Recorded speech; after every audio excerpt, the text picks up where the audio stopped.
안녕하십니까? 요한복음 142번째 시간, 너희를 위해 들리는 음성, 너희를 위해 들리는 음성이라는 제목으로 하나님 말씀 증거하도록 하겠습니다. 본문의 말씀 요한복음 12장 29절부터 있는 말씀 함께 읽습니다. 곁에 서서 들은 무리는 천둥이 울었다고도 하며 또 어떤 이들은 천사가 그에게 말하였다고도 하니 예수께서 대답하여 이르시되 이 소리가 난 것은 나를 위한 것이 아니요 너희를 위한 것이니라. 이제 이 세상에 대한 심판이 이르렀으니 이 세상의 임금이 쫓겨나리라. 내가 땅에서 들리면 모든 사람을 내게로 이끌겠노라 하시니 이렇게 말씀하심은 자기가 어떠한 죽음으로 죽으실 것을 보심이르라. 28절까지의 내용은 예수께서 한 알의 밀알로 죽으시고 많은 사람들이 그로 인해 구원을 얻을 것이 하나님의 영광임을 이야기하셨습니다.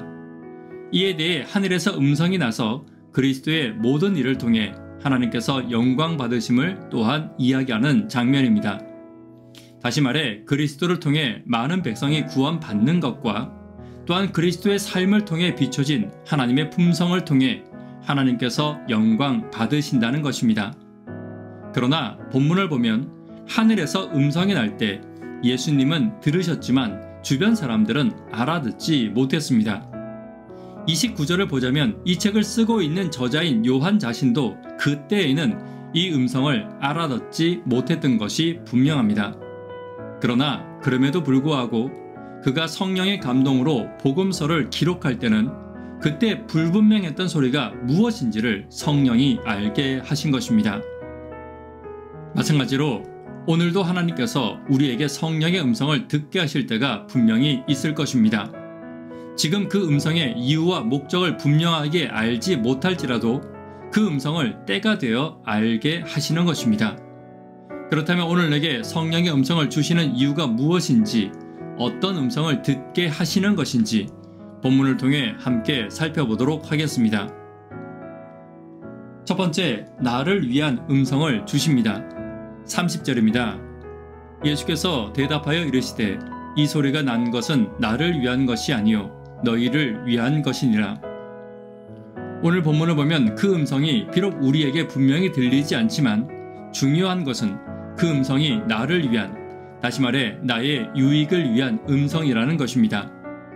때때로 우리는 성령의 음성이 들려올 때 이것이 잘 이해되지 않을 때가 있고 내 마음에 맞지 않는 음성이 들릴 때도 분명히 있을 것입니다. 그러나 기억해야 할 것은 성령의 음성은 나를 위한 음성이라는 것입니다.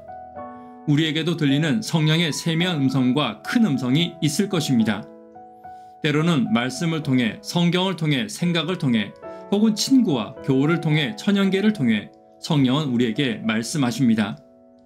오늘 성령의 음성이 들려올 때 나의 유익을 위한 음성임을 믿고 먼저 순종하는 저와 여러분 되기를 간절히 바랍니다. 두 번째, 성령은 심판을 준비하게 하십니다. 31절입니다. 이제 이 세상에 대한 심판이 이르렀으니 이 세상의 임금이 쫓겨나리라. 30절에 너희를 위한 음성이 무엇인지 31절에서 밝히고 있는데 여기서 말하는 심판은 세상의 마지막의 심판을 말하는 것은 아닙니다. 이 심판은 세상의 임금을 쫓아내는 심판인데 에베소 2장에 나와 있는 공중의 권세 잡은 자, 불순종의 아들 가운데 역사하는 사단을 이야기하고 있는 것입니다. 첫사람 아담과 하와의 범죄로 말미암아 온 인류가 타락하게 되었고 사단은 타락한 자들의 임금이 되었습니다. 그러나 예수께서 이 땅에 오셔서 고난받으시고 죽으심으로 세상의 죄는 처분되고 사탄의 계획과 사단의 나라는 파괴되어 세상으로 만물이 새롭게 되는 구원함을 얻게 하사 그리스도께서 세상의 새로운 임금이 되신 것입니다. 히브리서 1장 1절과 2절을 함께 보도록 하겠습니다. 옛적에 선지자를 통하여 여러 부분과 여러 모양으로 우리 조상들에게 말씀하신 하나님이 이 모든 날 마지막에는 아들을 통하여 우리에게 말씀하셨으니 이 아들을 만유의 상속자로 세우시고 또 그로 말미암아 모든 세계를 지으셨느니라. 다시 말해 사탄에 대한 심판은 마지막 때 가서야 비로소 있는 것이 아니라 예수 그리스도께서 이 땅에 오심으로 이미 시작되었고 십자가에서 온전한 승리와 심판을 이루신 것입니다. 방금 읽은 히브리서의 이야기처럼 아들을 통해 우리에게 말씀하신 때부터가 마지막이라는 것입니다.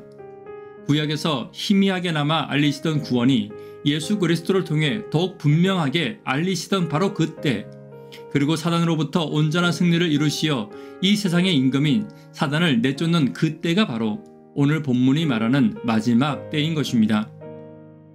오늘 성령을 통해 세상 임금의 마지막을 알게 하시고 하나님을 택하게 하신 음성에 순종하여 따르는 저와 여러분 되기를 간절히 바랍니다. 세 번째, 성령은 우리의 구원이 오직 그리스도임을 알게 하십니다. 성령은 우리의 구원이 오직 그리스도로 말미암는 것임을 알게 하십니다. 사단의 권세는 그리스도로 말미암아 더 이상 힘을 발휘하지 못하게 되었습니다. 왜냐하면 예수님께서 십자가에 달리심으로 죄와 사단의 권세는 더 이상 믿는 자들을 지배하지 못하기 때문입니다. 그리고 32절에 예수의 십자가는 모든 사람, 즉 그리스도를 따르는 믿는 모든 자들에게 사단의 권세로부터의 해방을 약속해 주었습니다. 다시 말해 한 알의 밀알이 땅에 떨어져 죽어서 열매 맺는 바로 그 열매가 믿는 모든 자들, 즉 우리가 되게 하신 것입니다. 그러나 죄의 권세 아래에 있는 우리에게 이러한 믿음을 온전히 갖는 것은 불가능한 것입니다. 하지만 성령은 우리의 마음에 역사하셔서 우리의 믿음이 자라게 하시고 온전하게 하심을 잊지 않아야 합니다. 오늘 부족한 나의 믿음을 돕고 나로 예수로 인해 구원받는 믿음을 굳건하게 하시는 성령을 구하는 저와 여러분 되기를 간절히 바랍니다. 말씀에 결론 맺도록 하겠습니다. 오늘 성령이 내게 말씀하시는 이유와 목적을 함께 살펴보았습니다. 성령의 음성은 나를 위한 것입니다. 성령은 심판을 준비하게 하십니다. 성령은 우리의 구원이 오직 예수로 말미암는 것임을 알게 하십니다. 성령은 우리의 믿음을 온전하게 하시는 분이심을 잊지 않는 저와 여러분 되기를 간절히 바랍니다. 기도 제목 함께 나누도록 하겠습니다. 새생명 축제를 위해서 간절히 기도 부탁드립니다. 교회와 개인의 성령 임재를 위해 기도 부탁드립니다. 구도자분들을 위해 기도 부탁드립니다. 학생, 청년, 어린이를 위해 간절히 기도 부탁드립니다. 새벽기도와 영버TV를 위해 기도 부탁드립니다. 성령의 음성에 귀 기울이고 성령으로 인해 믿음이 온전해지기를 간구하는 내가 되기를 위해 기도 부탁드립니다. 이 시간 개인적으로 기도하도록 하겠습니다. 감사합니다.